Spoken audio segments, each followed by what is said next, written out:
जय गौ माता, वंदे गौ मातरम। जय गौ माता, वंदे गौ मातरम। आज आज तारीख 21 जून 2020 को सूर्य ग्रहण 10:30 बजे से लागू हो चुका है और 1:30 बजे तक रहेगा। इस दौरान मैं आज देश के महान आचार्य गुरुजनों को प्रणाम करते हुए मैं मेरे चैनल पर विश्व माता कामधेनु की महिमा का गुणगान कर रहा हूँ। जो लोग लक्ष्मी चाहते हैं,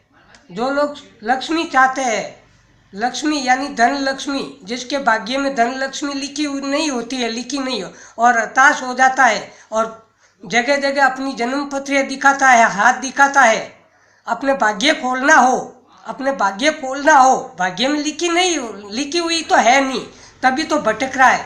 लेकिन भाग्य में अगर लक्ष्मी लिखानी हो तो आज सूर्य ग्रहण के दिन संकल्प कर लो कि संकल्प क्या करना है।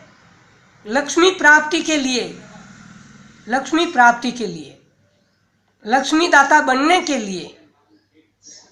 भाई जो गरीब है वो भी कर सकते हैं और जो करोड़पति है वो भी कर सकते हैं। तो गौ माता के पास जाके प्रणाम करते हुए गुड़ रोटी देकर उनसे मनोकामना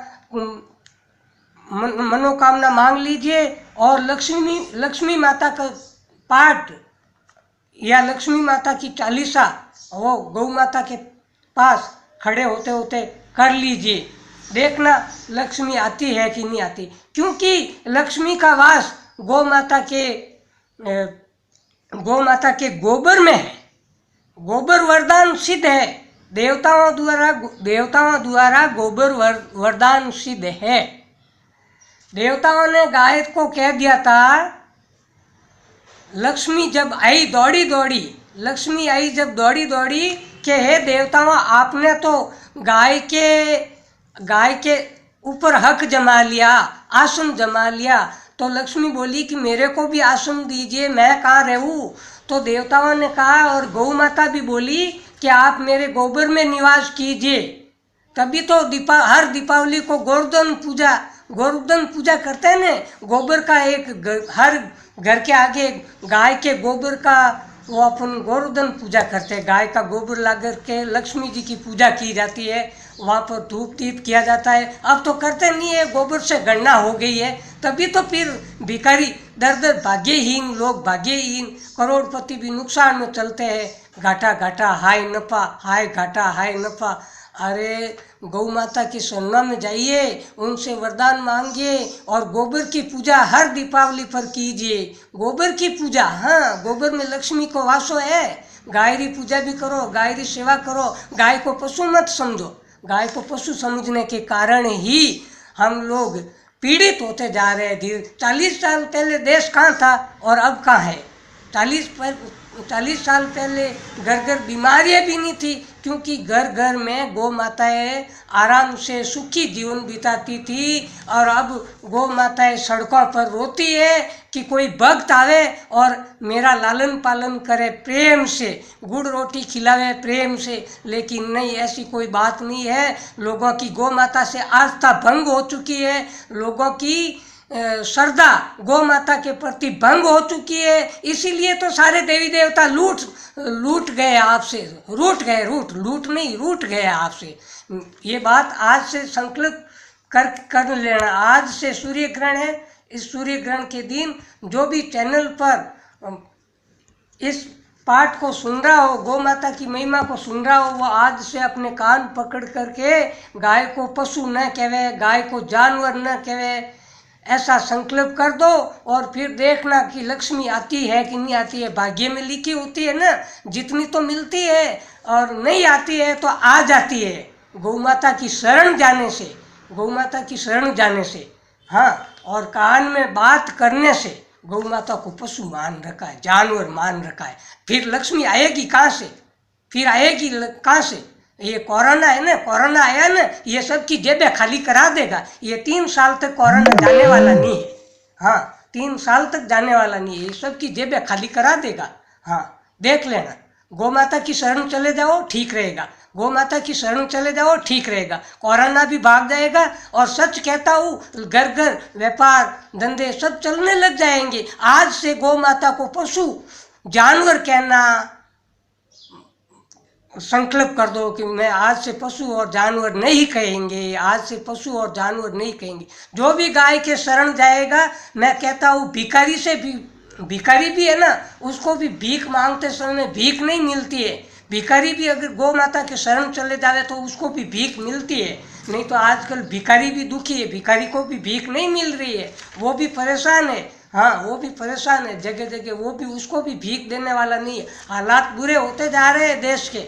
गौ माता को पशु मत कहो, पशु मानना बंद कर दो, बस यही बात है और कुछ नहीं है। देवी, देवताओं की देवी गौ माता है, देवताओं की देवी, इष्ट देवी गौ माता है, ये पक्की बात है। अपने वेद पुराण में लिखा है, मैं नहीं कह रहा हूँ, वेद पुराण में लिखा हुआ है। हाँ, वेद पुराण में लिखा हुआ। वेद पुराण कोई ऐसे ही नहीं है, गीता प्रेस से वेद पुराण लाओ, कहीं से भी वेद पुराण लाओ, किताबें लाओ, लाके पढ़ लो, गौ माता की महिमा गा लो। अगर लिखा हुआ नहीं हो तो 40 साल पहले देश सोने की चिड़िया कहलाता था।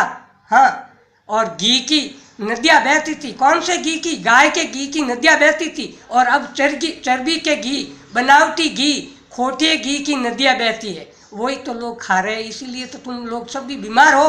बीमार होने का कारण ही एकमात्र गाय से विमुख होना। हाँ, गाय का अपमान करना, गाय के ऊपर लट मारना, गाय के ऊपर पानी गिराना, तभी तो देवी देवता आपके नज़दीक नहीं आ रहे हैं। सही बात ये बोल रहा हूँ। देवी देवता आपकी मनोकामना पूरी नहीं करने का कारण एकमात्र है गौ माता का श्राप। गौ माता का श्राप, देवी देवताओं का श्राप, क्योंकि देवी देवताओं की इष्ट देवी गौ माता है, पशु नहीं है, जानवर नहीं है। स्वयं देवता ये भी कहते हैं कि हे मैया तू मेरी माँ है, हे गौ माता तू ही मेरी माँ है। पूजा पाठ करते समय देख लो, वेद पुराण खोल के देख लो, कहीं भी गौ माता को पशु लिखा हुआ नहीं है, वेद पुराण में जानवर लिखा हुआ नहीं है। ये तो साले अंग्रेज गोरे लोग आए थे ना, तो हिंदुओं की बुद्धि भ्रष्ट कर दी थी। गौ माता को काट करके उनके गौ मांस से चॉकलेटें बनाई गई, और वो और भी कई तरह की गौ मांस से बिस्कुट वगैरह बनाए गए, और हिंदुओं की बुद्धि भ्रष्ट हो गई। तभी से लोग गौ माता को जानवर कह रहे हैं। लेकिन पहले जो गौ माता को पूजते थे, घर घर 40-40, 50-50 गौ माताएं होती थी घर पर। आज से 35-40 साल पहले 100-200 घर घर गौ माताएं थी, और गौ माता का आदर भाव करते थे। लेकिन गोरे लोगों ने, आप सब हिंदू समाज, देश समाज सबको भ्रष्ट कर दिया। गौ मांस की चॉकलेटें, गौ मांस के बिस्कुट खिला के सबकी बुद्धि भ्रष्ट हो गई। मानिए, देवताओं को मान रहे हो लेकिन गौ माता को नहीं मान रहे हो। आप लोग सभी देवताओं को मान रहे हो लेकिन गाय को नहीं मानने के कारण ही घर घर दुख घुस रहा है। ये पक्की बात है। काल आ रहा है, घर घर काल आ रहा है, रोग पीड़ाएं आ रही है। ये कोरोना वायरस आपको अब नहीं छोड़ेगा। 3 साल तक देख लेना, 3 साल तक नहीं छोड़ेगा। और अब चीन और भारत देश के बीच में लड़ाई भी होने वाली है। इसको बुझाने वाले कौन? इसको बुझाने वाले 2-3 महात्मा है, लेकिन वो महात्मा लड़ाई बुझाने वाले अंडरग्राउंड में है, वो बाहर नहीं आ रहे। बाकी चीन और भारत की आग भी वो बुझा देंगे अंदर बैठे बैठे। विश्व युद्ध की तैयारी है, और जुलाई से लेके सितंबर तक 3-4 महीने अत्यंत खराब है, दीपावली तक। चैलेंज के साथ कहता हूँ, ये मैं नहीं कह रहा हूँ, गौ माता मेरे को कह रही है और मैं कह रहा हूँ, गौ माता की प्रेरणा से कह रहा हूँ मैं। ये 3-4 महीने खतरों के हैं, इनसे बचना हो, भूकंप से बचना हो तो, और गौ माता का अपराध बंद कर दो। सही कह रहा हूँ, हकीकत बता रहा हूँ। वेद पुराण पुकार रहे हैं, मैं नहीं पुकार रहा हूँ। वेद पुराणों में, शास्त्रों में लिखा हुआ है, जितनी गौ माता दुखी रहेगी, जितना गौ माता का रक्त धरती पर बहेगा, आपकी मनोकामना पूर्ण नहीं होगी। सारे देवी देवता है कहाँ? धरती पर है ही नहीं। क्यों नहीं है? क्योंकि गौ माता छटपटा रही है। गौ माता छटपट, ये साक्षात देवी है, इसको कटने से बचाओ। कटने से नहीं बच रही तो इसका लालन पालन तो करो, इसकी शरण में तो जाके देखो, चमत्कार तो देखो। चमत्कार कई भक्तों को मिले हैं, गो भक्तों को मिले हैं। गोपुत्र सेना वाले सेवा कर रहे हैं, अभी देख लो गोपुत्र सेना वाले, उनको भी चमत्कार मिल रहे हैं। तो आप भी खुले दिल से आज से ये सूर्य ग्रहण है, आज से संकल्प कर दो खुले दिल से 10 रुपये महीने का या अपनी आय का 10वां हिस्सा गौ माता के नाम आज से संकल्प करते हुए कि मैं व्यापार का 10%, आय का 10% आज से गाय के लिए निकालूंगा। अरे ऐसे देख जाकर के रसीद कटाने से कुछ नहीं है, पशु और जानवर कहना बंद कर दो फिर रसीद कटाना। हाँ, पशु और जानवर कहना बंद कर दो, नहीं वो रसीद 1 करोड़ की भी कटाओगे नहीं तो वो उसका फल कम मिलेगा।